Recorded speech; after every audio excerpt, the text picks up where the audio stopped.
సాగు భూముల సాధనకై ఆర్డీఓ కార్యాలయం ముందు సోమవారం జరిగిన నిరసన కార్యక్రమానికి పేదలు పెద్ద ఎత్తున పాల్గొని జయప్రదం చేయాలని వ్యవసాయ కార్మిక సంఘం కడప జిల్లా అధ్యక్షులు వడ్డమాని వీరశేఖర్, దళిత హక్కుల పోరాట సమితి జిల్లా అధ్యక్షులు నాగదాసరి, ఇమ్మానియేలు, గిరిజన సమాఖ్య జిల్లా కార్యదర్శి శంకర్ నాయక్ సంయుక్తంగా పిలుపునిచ్చారు.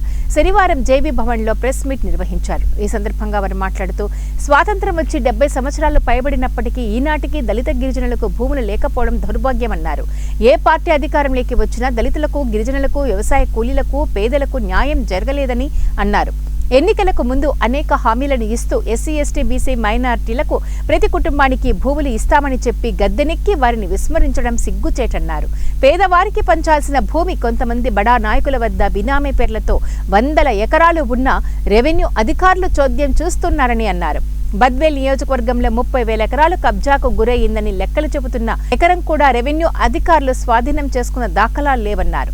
ఎవరు అధికారంలోకి వచ్చినా గ్రామ సభలు, రెవెన్యూ సదస్సులు నిర్వహించి మమా అనిపించే కార్యక్రమాలు చేస్తున్నారే తప్ప పేదవాడికి న్యాయం జరిగే విధంగా భూ సమస్యలు పరిష్కారం కావడం లేదన్నారు. ఇప్పటికైనా ఎన్నికలకు ముందు కూటమి ప్రభుత్వం ఇచ్చిన హామీలను నిలబెట్టుకోవాలన్నారు. మరి గ్రామ సభలో కేవలం తాత్కాలికంగా కేవలం ప్రకటన కోసం మాత్రం ఉపయోగపడుతుంది తప్ప మరి నిజమైన లబ్ధాలు ఉపయోగపడుతుంది మేమైతే భావించడం లేదు.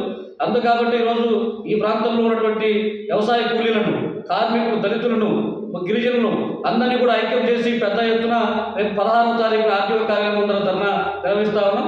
దానికి అన్ని గ్రామీణ ప్రాంతాల నుంచి కూడా పెద్ద ఎత్తున జనం తరలి వస్తూ ఉన్నారు.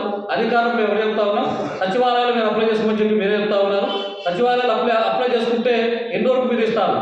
గత ప్రభుత్వం మాదిరిగా ఇప్పటికే బద్వేలు నియోజకవర్గం ఉన్నటువంటి భూములన్నీ కూడా ఈరోజు ఎక్కడ కూడా దళితుల చేతుల్లో కానీ పేదల చేతుల్లో కానీ 1 సెంటు కూడా